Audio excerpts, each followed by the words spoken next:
वो कहते हैं ना, कभी कभी सफ़र मंजिल से भी ज़्यादा खूबसूरत होता है। और यही है इस राइड की असली कहानी। 1035 किलोमीटर का सफ़र, बारिश, तूफान, बर्फ़ और अनगिनत यादें। रातें तंबुओं में, सुबह पहाड़ों की गोद में। हर मोड़ पर एक नई कहानी। कभी बारिश ने रोका, कभी रास्तों ने परखा, लेकिन रुकना का भी ऑप्शन था ही नहीं। और जब सेला पास पर बर्फ़ की दीवार सामने आई, तो ये सफ़र एडवेंचर से लेजेंड बन गया। ये है गैंगटॉक से तवांग की राइड। 4 दिन, 1035 किलोमीटर और ज़िंदगी का सबसे हसीन सफ़र।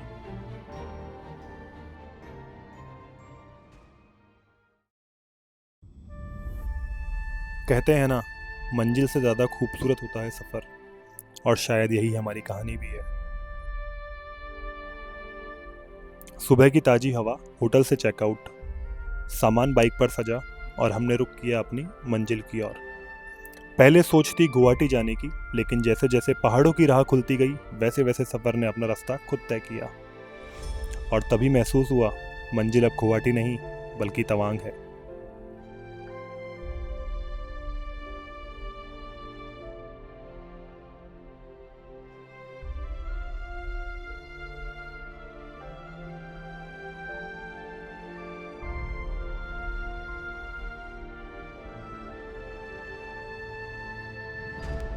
गैंगटॉक से नीचे उतरते ही दोनों तरफ फैले चाय के बागान।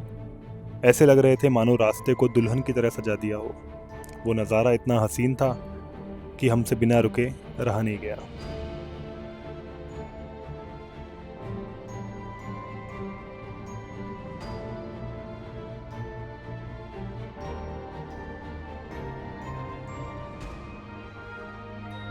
पहले हम रुक चुके हैं यहाँ पे एक स्टॉपेज कुछ खाने के लिए, यानी कि ब्रेकफास्ट, चाय। रोड साइड ढाबे पर पहला लंच किया। पेट भरने के बाद हिम्मत जुटाई,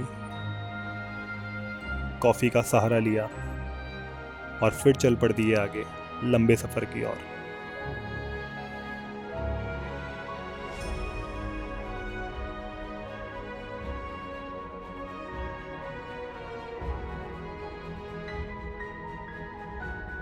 तो हम आ चुके हैं चंपावड़ी वाइल्ड लाइफ सेंचुरी के अंदर। और भाई चारों ओर जंगल ही जंगल है, आप लोग देख पा रहे होंगे। बहुत ही सुंदर नज़ारा है। काफ़ी बोर्ड लगे हुए हैं कि एलिफेंट क्रॉस करते हैं। अपने आप में एक अलग रोमांच है जंगल के बीच में बाइक चलाने का।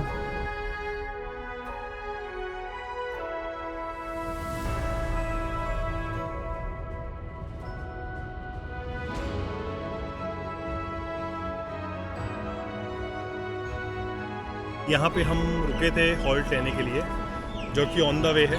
और यहाँ से जो बॉर्डर एरिया है वो है अराउंड 100 किलोमीटर फार, जो कि है श्रीरामपुर। सो वो है border of the West Bengal and the Assam. यहाँ से ख़त्म करते हैं बंगाल को और एंट्री लेते हैं आसाम के अंदर।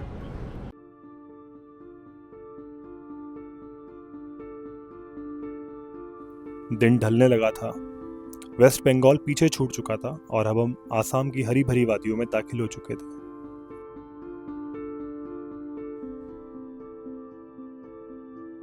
शाम की चाय और पकौड़ों का स्वाद लिया और अब वक्त था रात बिताने का ठिकाना ढूंढने का।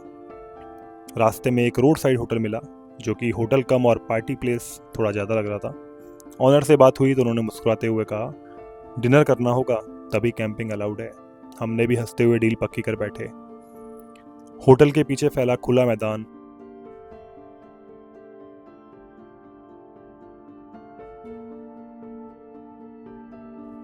और साथ ही बहती एक छोटी सी वाटर स्ट्रीम।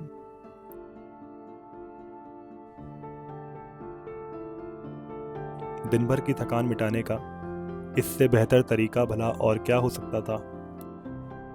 टेंट्स लगाए, स्ट्रीम में डुबकी लगाई और दिन का अंत हो गया बिल्कुल परफेक्ट।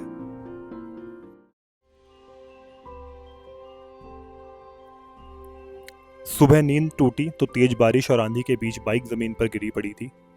थोड़ी अफरा तफरी और परेशानी के साथ दिन की शुरुआत हुई। बारिश थमी, सबने मिलकर सामान समेटा, नाश्ते के लिए एक मैगी बनाई, ऑनर के साथ एक यादगार फोटो ली और निकल पड़े आगे।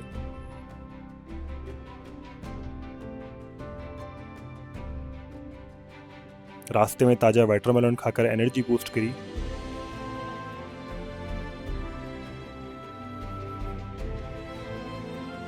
न्यू पंजाब हरियाणा फौजी लाइन होटल के ऊपर हमने कर लिया है हमारा लंच और थोड़ा सा रेस्ट, पी ली है ब्लैक कॉफ़ी, हो गए हैं फुल चार्ज।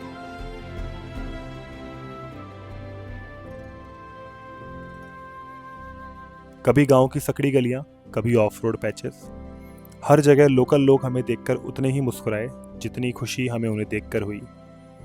और सामने आप देख पा रहे होंगे यार, काफ़ी अच्छे पहाड़ हैं और क्लाउड से ऑलमोस्ट कवर है। भाई लोग बता रहे हैं कि वही है अरुणाचल प्रदेश। फाइनली एक 4 से लेके 5 किलोमीटर के स्ट्रगल यानी कि ऑफ रोड पैच के बाद हमें दिखा है एक डामर का बहुत ही सुंदर सा रोड।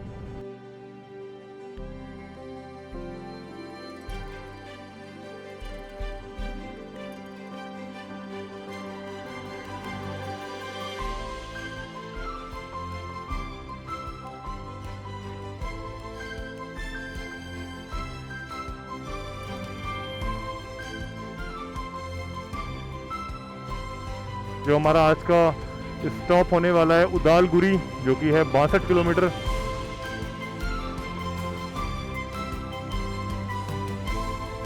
हे गाइस, तो ये आया है बरनाडी ढाबा।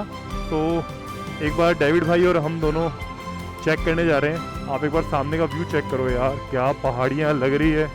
तो बरनाडी ढाबा के ऊपर तो हमारा कैंपिंग का कुछ बैठा नहीं, यहाँ के जो ऑनर थे वो अभी थे नहीं, और 10 मिनट का वेट के लिए बोला, बट इतना टाइम नहीं है हमारे पास कि हम वेट कर पाएँ।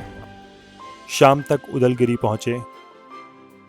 होटल तलाशते तलाशते एक पेट्रोल पंप मिला जिसका मैनेजर राजस्थान से था। अपने लोग सफ़र में मिल जाएं तो रास्ते आसान लगने लगते हैं। उन्होंने हमें कैंपिंग की अनुमति दी और वहाँ डे 2 का कैंप लग गया।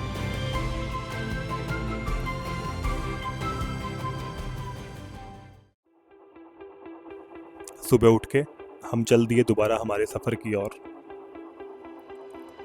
जैसे ही सफ़र की ओर रवाना हुए, और उदलगिरी जहाँ पे हम कल स्टे करने वाले थे वो आई थिंक आ चुका है, या फिर 2 से लेके 3 किलोमीटर मैक्स है। सबसे पहले हमने उदलगिरी को क्रॉस किया। रास्ते भले छोटे थे लेकिन ग्रीनरी लाजवाब। एक टी शॉप पर रुके जहाँ चाय की चुस्कियों से ताजगी ली। इस छोटी सी शॉप पर रुके थे हम चाय पीने के लिए, और यहाँ का नेचर देखो आप यार। फोटो शूट चल रहा है बढ़िया सा, और हमारे चाय वाली दीदी हमारे सामने आ चुकी है।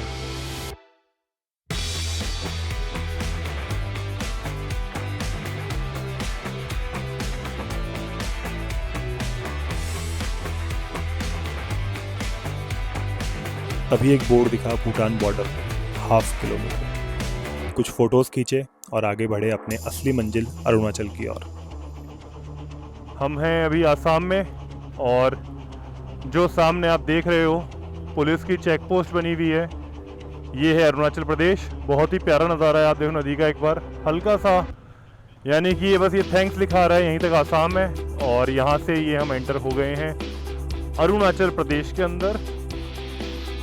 बॉर्डर एरिया में रोड्स पूरी तरह ऑफ रोड और एडवेंचर से भरे हुए थे।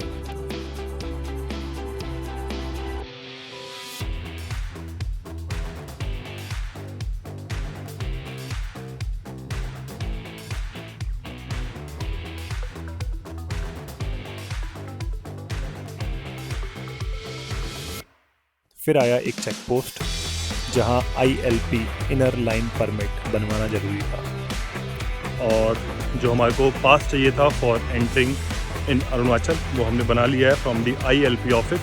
Temporary inner line pass, government of Arunachal Pradesh. Formalities पूरी करके जैसे ही अरुणाचल की सीमा में दाखिल हुए, भाई नज़ारे जैसे किसी और ही दुनिया के थे।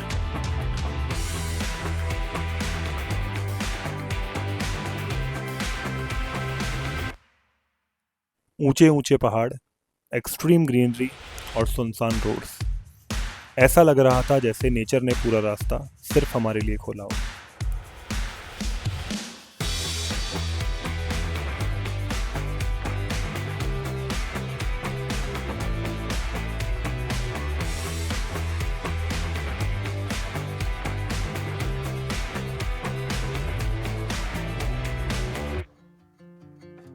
लेकिन सफ़र हमेशा आसान कहाँ होता है। फिर से बारिश शुरू हुई, रोड्स फिसलन भरे हो गए। कैंपिंग पॉसिबल नहीं थी, तो होम स्टे में रुकने का फैसला किया। भीगी जैकेट्स और थकान से चूर शरीर को आराम की सख्त ज़रूरत थी। हम रोड पे यहीं रुक गए थे यार सामने, और ये जस्ट आप सामने देख पा रहे हैं कालदन होम स्टे, हमने ये बुक किया है, अच्छी डील है। तो चलते हैं अंदर, सामान खोलते हैं और दिखाते हैं आपको यहाँ के रूम। और कुछ इस तरह का स्पेस है, ये हमारा एक थोड़ा सा प्राइवेट टाइप का हो जाएगा, सामान बाहर रखा है हमने। और कुछ इस तरह का रूम है जिसके अंदर अराउंड 4 से लेके 5 लोग आराम से आ सकते हैं। अभी काफ़ी साफ है, दिखा देता हूँ जिससे पहले सारे भाई लोग आ जाएं। और ठीक है, स्वीट एंड कॉजी टाइप का है। तो आज का ये प्यारा सा ब्लॉग करते हैं यहीं पे दी एंड।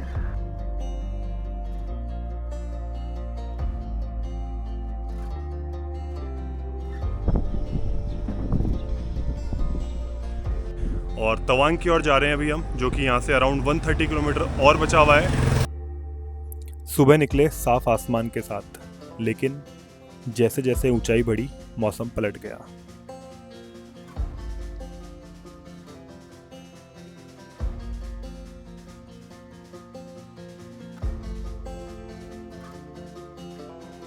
गहरे बादल, ठंडी हवाएं और फिर पहुंचे सेला पास, 13,700 फीट। बारिश धीरे धीरे स्नोफॉल में चेंज हो चुकी थी। हैवी स्नोफॉल, अराउंड -5 टेम्परेचर और रोड्स पर जमी बर्फ। वो पल रोमांच और डर दोनों से भरा था। ग्लव्स के बावजूद हाथ सुन, जैकेट्स पूरी तरह भीगी, सर्वाइवल जैसा एहसास होने लगा। लेकिन हिम्मत जुटाकर पहुंचे सेला टनल। वहां बाइक रोकी, फोटोज खींची और सबसे बड़ी राहत, ड्राई क्लोथ्स, सूखे कपड़े पहन लिए।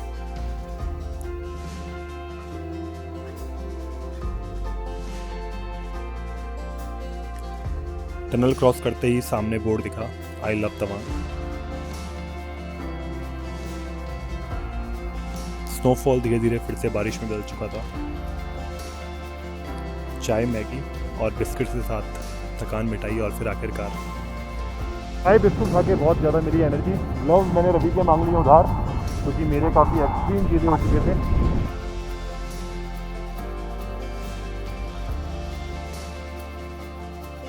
कभी ऑन रोड कभी ऑफ रोड, बड़े बड़े पहाड़ों को पार करते हुए पहुंचे अपनी मंजिल तवांग। और यार आप एक बार सामने का नज़ारा चेक करो, बहुत ही ज़्यादा शब्दों में बयां नहीं कर सकता हूँ इसको मैं। पहाड़ों की जो पीक्स हैं उनको क्लाउड्स ने घेर रखा है, जैसा आप देख पा रहे हो हम उतर रहे हैं। और ये मुझे कुछ सिमिलर लग रहा है जैसे कि अपन रोहतांग से उतरते हैं नीचे की तरफ, तब भी कुछ ऐसे ही पैचेस आते हैं, ऐसे ही टर्न्स आते हैं। और यार ये वैली देखो आप, भाई भाई भाई।